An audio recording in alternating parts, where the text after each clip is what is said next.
Hey, my name is Dwayne Helly. I'm running for the City Commission seat in Alachua, seat 2. Please vote on April 13th. Hello, my name is Darlene Perkins and I'm a candidate for Alachua City Commission seat 2.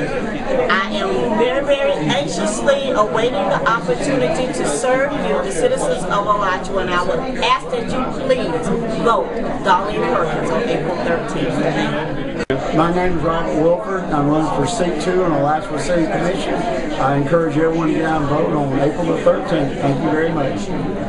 My name is Ben McCarry. I'm running for Alachua City Commission seat 3. I want your vote. I need your vote, and I hope you get your vote April 13th. Thank you.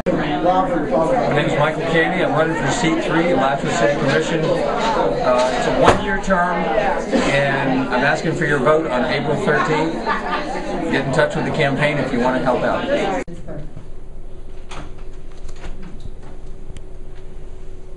Currently, our roads are safe for what we presently have, but with change and time, with anything, when we make a change, we have to improve on all aspects of it. So when the trucks start coming in, of course, we're going to have to improve the roads. We're also going to have to step up on our traffic control. And the school board, we'll have to work in conjunction with them to make sure that our buses are safe also. So with change, it affects everything, and we're going to have to go across the board and make changes. Mr. Wilford, same question. I think if you look at 441, they've done a real nice job of keeping that road very well safe, and I'm really pleased with it. But I have some real strong concerns with a recent project that GRU is considering to get done, and it's just happens to be just a little bit south of Turkey Creek. If they get that passed, there'll be 150 truck trips a day. Plus, that means we have to leave. That'll be 300 truck trips a day.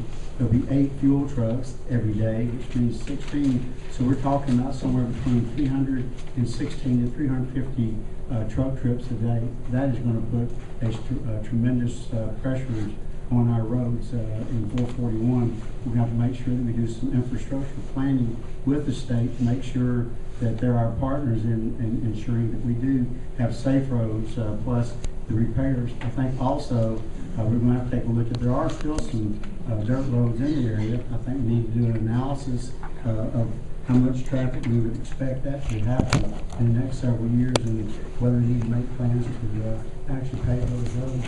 I think in general I've been very pleased with the way the roads have been kept up in the area since I've been here, and I think that we for this type of community, we're very blessed to have a road system that we have. Thank you.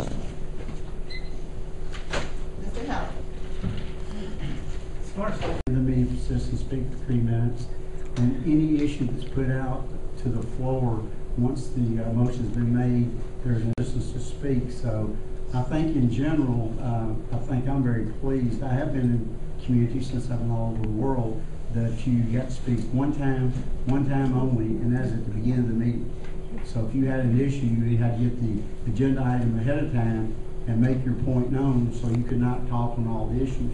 But to get the opportunity to speak a minimum of 6 minutes at any particular meeting, I think that encourages open government. I would say, though, I would like to see that there's issues that the citizens can get things placed on the agenda. We as citizens can right now, but I think we could reach out a little bit more with issues to get on the agenda that actually have been generated by private citizens. And I would say that I would like to see that expanded a little bit. But in general, my 15 months I haven't missed hardly any meetings in 15 months, and I've been treated with dignity and respect, and I disagree with the commission. And I've treated them with dignity and respect, and I disagree with them. And I think, if you haven't been to a city commission, or you don't go to too many city commissions or the workshops, I think you're missing a good opportunity to voice your opinions, and I would like to see that continue. So I just want to thank the current city commission for reaching out to the citizens, for allowing them to speak. Thank you.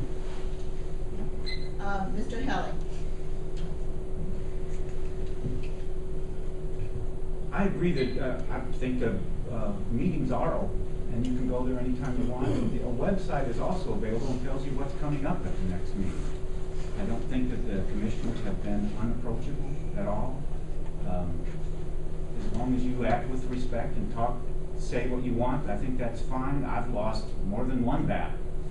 So they don't necessarily agree with you, but I don't think there's any problem there necessarily. I would, as a commissioner, like as much help as I can get. So if you would give me an email address and let me report to you what I think has happened and what I think is coming up, I would appreciate the feedback. You can go to the meeting and you can do your 3 minutes, but you know what? Like a lot of people, I haven't always done that. I don't always do that. You elect your commissioners to represent you, and then you let them do your job, their job. So you don't always keep track of it. Thus the thought of an email where I could tell you what I thought was coming up, and you can tell me what you think about it so that I get as much feedback as possible. It's easier to give that feedback when you're not standing in front of the room with a microphone, with a camera right there. And so I think it would be easier for people to tell me without going to the meeting, and it would be more convenient. So I would just give that avenue, but I think you probably have that with commissioners now if you try. Ms. Perkins.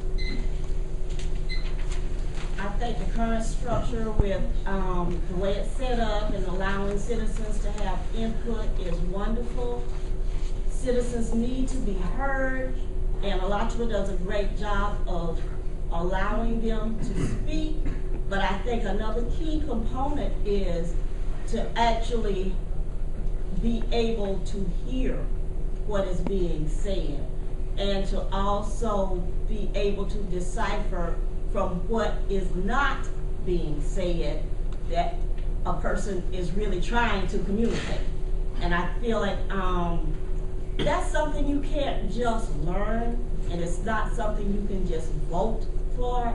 It is an innate ability to be able to hear, understand, and feel compassion for what citizens are asking for. And that's something that I feel like I could bring to the commission.